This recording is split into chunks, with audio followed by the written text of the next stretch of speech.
नमस्कार दोस्तों, story by निजा पर आज की कहानी है जैसी करनी वैसी भरनी। अगर आपको कहानी अच्छी लगे तो प्लीज हमारे चैनल को सब्सक्राइब जरूर कर दीजिएगा। ओफो भाभी, आप बैठ जाइए ना, इतना परेशान क्यों हो रहे हैं? पूनम ने अपनी भाभी स्नेहा के कंधों पर हाथ रखते हुए कहा। लेकिन बढ़ते समय के साथ साथ स्नेहा की बेचैनी भी तो बढ़ती ही जा रही थी। ननद पूनम बार बार स्नेहा का धैर्य बंधवा रही थी कि भाभी अभी आधा घंटा ही तो ज्यादा हुआ है और आप इतना परेशान हो रहे हैं, आ जाएंगे भैया और माँ। पूनम, सच सच बताओ, क्या तुम्हें चिंता नहीं हो रही? स्नेहा ने पूनम के हाथ को पकड़ते हुए कहा। पूनम के पास इस सवाल का कोई जवाब नहीं था, बस नजरें नीची और आंखों में दो आंसू।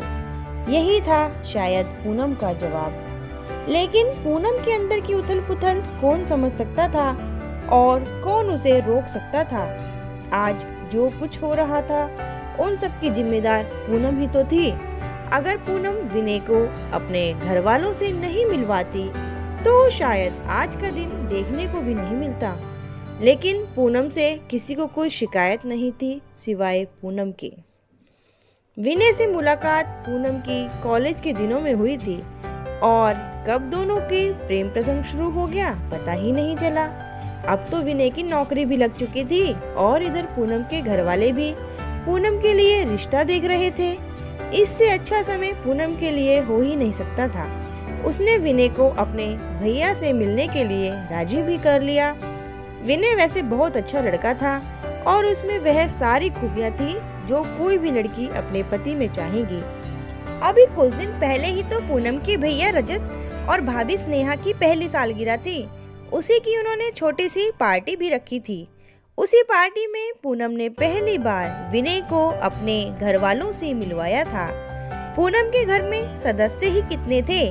माँ, भैया, भाभी और एक पूनम, सबकी लाडली।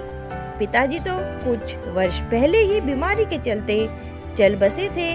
निशानी के तौर पर छोड़ गए थे तो बस अपने दोनों बच्चे और एक फ्लैट जो उन्होंने बहुत मेहनत और मुश्किल के बाद खरीदा था।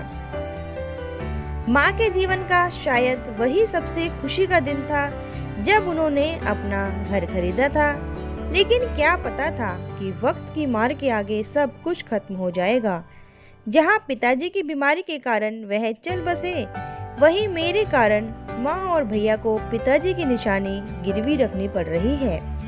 फ्लैट की वास्तविक कीमत 15 लाख रुपए थी, लेकिन जरूरत के समय उसी फ्लैट को 9 लाख में गिरवी रख दिया गया था। आज उसी रकम को लेने के लिए पूनम के भाई रजत और माँ मधु गए हुए थे, क्योंकि विनय के मामा जी चाहते थे कि विनय की शादी में उन्हें कम से कम 10 लाख के गहने तो जरूर मिले। विनय जब 2 साल का था तभी से उसकी माँ उसके पिताजी के घर को छोड़कर उसके मामा के यहाँ रहने आई थी। पूरी बात तो नहीं पता, लेकिन विनय के मम्मी पापा का तलाक हो गया था शायद, और माँ का एकमात्र सहारा थे तो विनय के मामा। विनय अपने मामा के एहसानों तले दबा हुआ था। इसीलिए जब विनय ने अपने मामा को पूनम के घर वालों से मिलवाया तो मामा ने शर्त रख दी कि हमें शादी में कम से कम 10 लाख के गहने चाहिए, वरना यह शादी नहीं होगी। तो विनय मना भी नहीं कर पाया। लेकिन अगले ही दिन विनय अकेला पूनम के घर आकर पूनम के घर वालों से माफी भी मांगने लगा और पूनम के भाई रजत पर यह रिश्ता तोड़ने के लिए जोर देने लगा। विनय का तर्क था कि मैं अपने मामा को मना नहीं कर सकता था, लेकिन आप फोन करके मामा जी को यह शादी करने से मना कर दीजिए। पूनम ने भी विनय का पक्ष लिया। उसने भाई रजत और माँ को समझाया कि माँ, हम ऐसी शादी नहीं कर सकते जिसमें हमारे घर वालों को परेशानी उठानी पड़े। लेकिन रजत ने भी उसी दिन कसम खाई थी कि मैं अपनी बहन की शादी उसी लड़के से उसके घर में करवाऊंगा जिसे वह चाहती है। कितना कुछ बदल गया था पिछले कुछ दिनों में।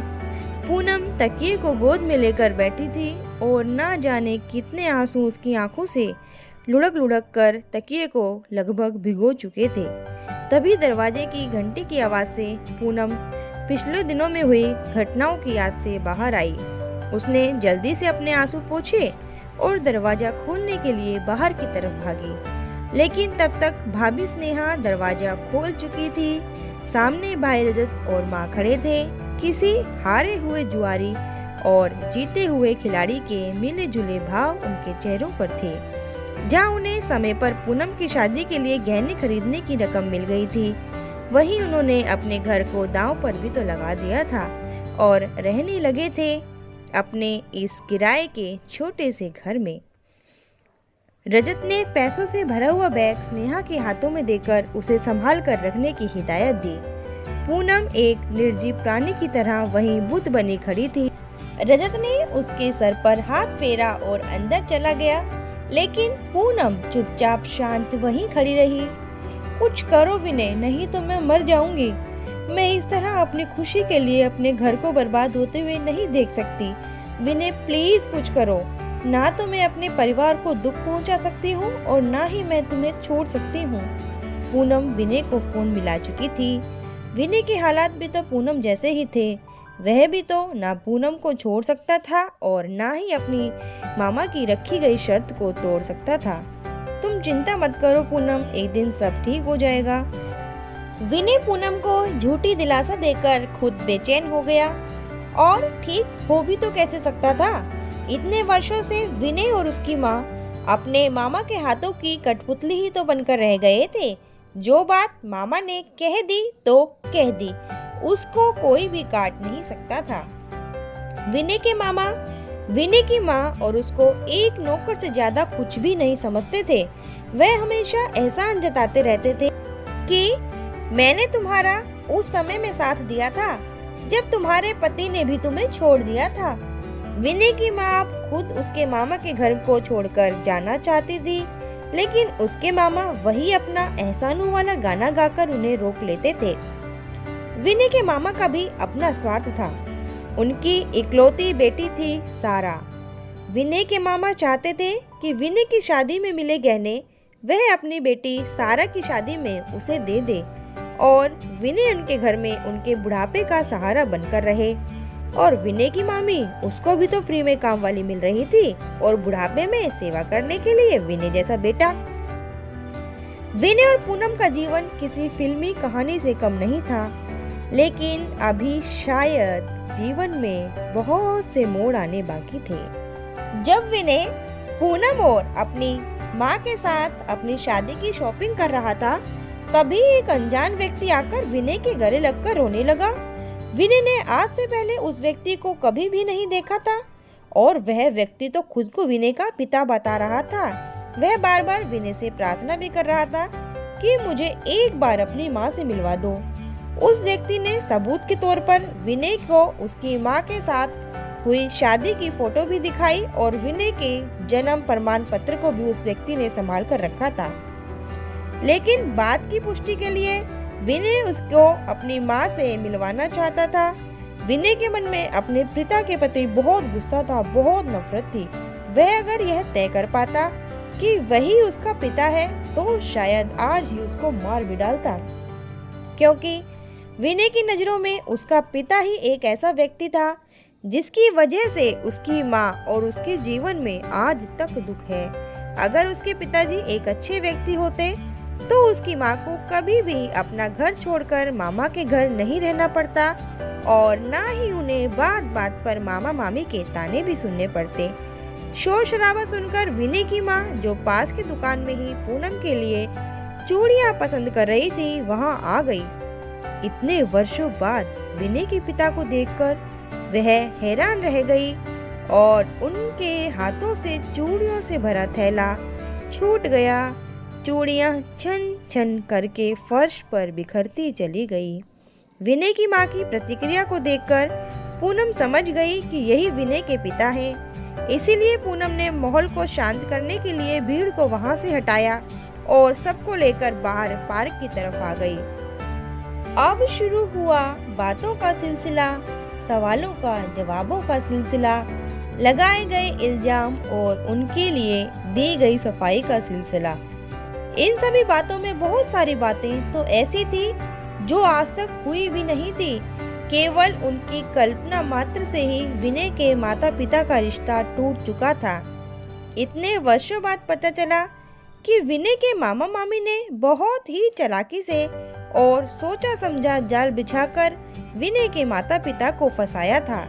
जब विनय की माँ विनय के मामा के घर में कुछ दिनों के लिए रहने आई थी, तो इसी बीच विनय के मामा मामी ने यह खबर भी फैला दी कि विनय के पिताजी किसी दूसरी महिला से शादी करके दूसरे शहर में जा बसे हैं। विनय के मामा मामी ने विनय के पिता के नाम से एक झूठा खत लिखा, जिसमें लिखा गया कि मैं मनीष पूरे होशो हवास में यह कह रहा हूँ कि मैं तुम्हें छोड़कर दूसरी महिला से शादी कर ली है। अब तुम्हें मेरे घर वापस आने की कोई भी जरूरत नहीं है, क्योंकि मैं अपना घर बेचकर दूसरे शहर में जाकर अपने नए जीवन की शुरुआत करने जा रहा हूँ और तुम और तुम्हारा बेटा जहाँ चाहो जैसे चाहो रह सकते हो। आज के बाद तुमसे या तुम्हारे बेटे से मेरा कोई भी संबंध नहीं है। ऐसा ही एक दूसरा पत्र उन्होंने विनय के पिताजी को भी लिखा था, विनय की माँ के नाम से, जिसमें लिखा था कि मैं अब तुम्हारे साथ नहीं रहना चाहती और अगर तुमने मेरे पास आने की कोशिश भी की या फिर मुझे वापस ले जाने के लिए जबरदस्ती करी, तो मैं तुम पर दहेज के नाम से केस कर दूंगी और खुद आत्महत्या कर लूंगी। मुझे ना तो तुमसे और ना ही तुम्हारे परिवार वालों से कोई मतलब है। मैं अब अपने भाई के घर में ही अपने बेटे के साथ रहना चाहती हूँ और अगर तुम चाहते हो कि मैं तुम पर दहेज का केस ना करूं और ना ही अपने आप को कोई नुकसान पहुंचाऊं, तो तुम मुझे 10 लाख रुपए नकद दे दो, वह भी 1 महीने के अंदर। विनय के पिता ने वह पत्र भी विनय और उसकी माँ को दिखाया। विनय के मामा के सभी राज खुल चुके थे, लेकिन विनय जानता था कि उसके मामा इतने शातिर हैं कि वह कभी भी इन 10 लाख की बात को स्वीकार नहीं करेंगे।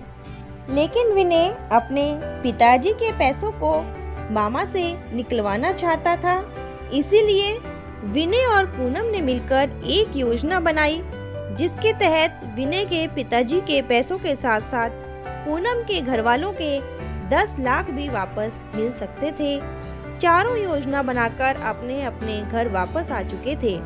बाजार में हुई घटना के बारे में किसी ने भी किसी को कुछ भी नहीं बताया था। सब रोज की तरह साधारण व्यवहार कर रहे थे। आज पूनम के भैया रजत ने विनय के मामा जी को फोन करके यह बता दिया था कि गहनों की रकम का इंतजाम हो चुका है। आप अपनी बेटी सारा और सुनार को लेकर घर आ जाइए ताकि वह शादी के गहनों को पसंद कर सके। विनय के मामा अपनी बेटी के साथ और अपने जान पहचान के एक सुनार के साथ कुछ ही समय में पूनम के घर भी पहुंच चुके थे। सारा ने अपनी पसंद के सभी गहने पसंद कर लिए थे और पूनम के भैया रजत ने उनकी पेमेंट भी कर दी थी। सभी गहने पक्की रसीद के साथ लिए गए थे और यह तय हुआ था कि सारा को वह गहने पूनम की शादी में ही दिए जाएंगे। लेकिन यह क्या, अगले ही दिन विनय के मामा को पूनम के भैया रजत ने बताया कि गहने चोरी हो गए हैं और हमें उनकी चोरी की कंप्लेंट पुलिस को करनी पड़ेगी। सभी अपनी तरफ से कोशिश करके देख चुके थे, लेकिन गहने कहीं भी नहीं मिल रहे थे। अंततः पुलिस को कंप्लेंट करनी ही पड़ी, क्योंकि गहनों की पुलिस कंप्लेंट हो चुकी थी।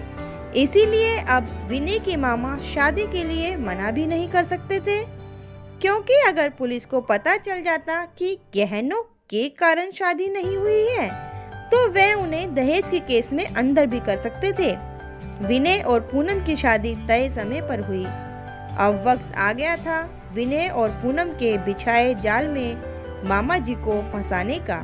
विनय और पूनम की शादी का एक छोटा सा रिसेप्शन रखा गया था, जिसमें लगभग सभी मेहमानों को भी बुलाया गया था।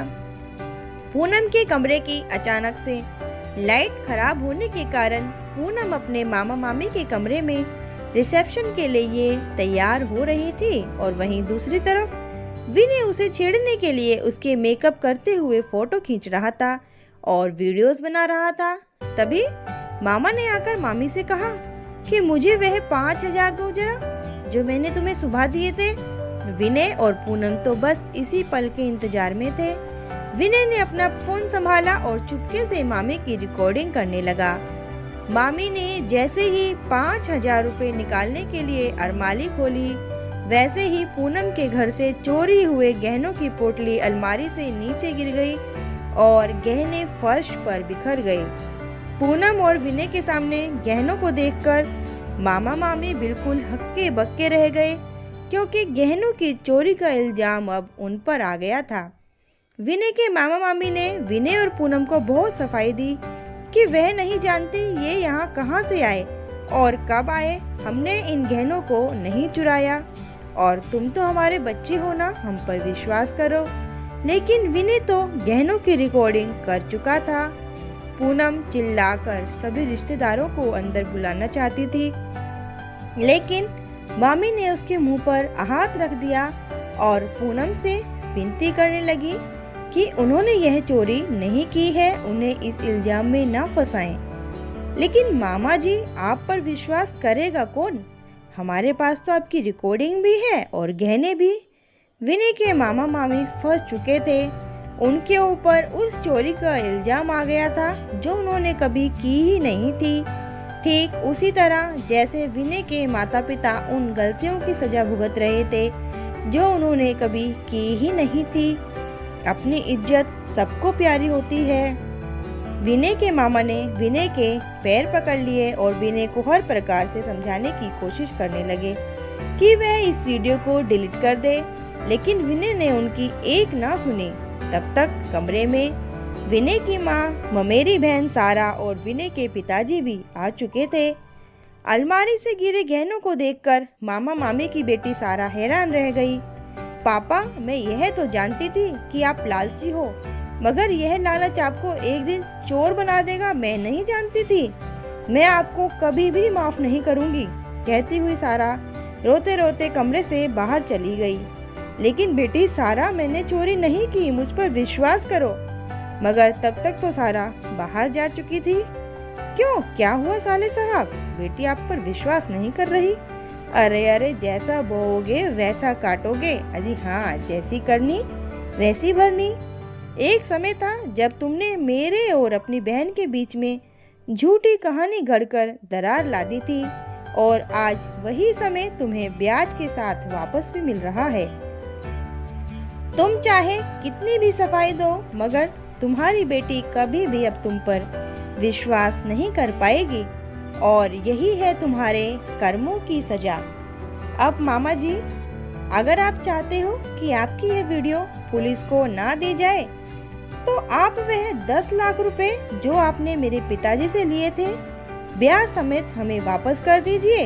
हम ये वीडियो डिलीट कर देंगे और पूनम के भैया भी पुलिस से यह कहकर कंप्लेंट वापस ले लेंगे कि गहने तो घर में ही मिल गए हैं। अपने बचे खुचे सम्मान को बचाने के लिए विनय के मामा ने जल्दी से विनय के पिताजी से ली गई रकम उन्हें ब्याज समेत वापस कर दी और उनसे माफी भी मांगी। विनय के पिताजी ने वह रकम पूनम को दे दी कि इन पैसों से तुम अपना गिरवी रखा घर और अपने पिताजी की आखिरी निशानी छुड़वा लो, और यह गहने मेरी तरफ से अपनी बहू के लिए। अब विनय और उसकी माँ हमेशा के लिए अपने मामा का घर छोड़ चुके थे और अपने घर में अपने पिताजी के साथ वापस आ चुके थे, एक नए और सुहाने सफर की शुरुआत के लिए। दोस्तों, कहानी कैसी लगी हमें कमेंट बॉक्स में जरूर बताइएगा, और हमारे चैनल को सब्सक्राइब करने के साथ साथ बेल आइकन को प्रेस कर दीजिएगा ताकि अगली कहानी का नोटिफिकेशन आपको सबसे पहले मिल सके। और जाते जाते चैनल को क्या करना है, लाइक करना है, शेयर करना है और सब्सक्राइब तो करना ही है।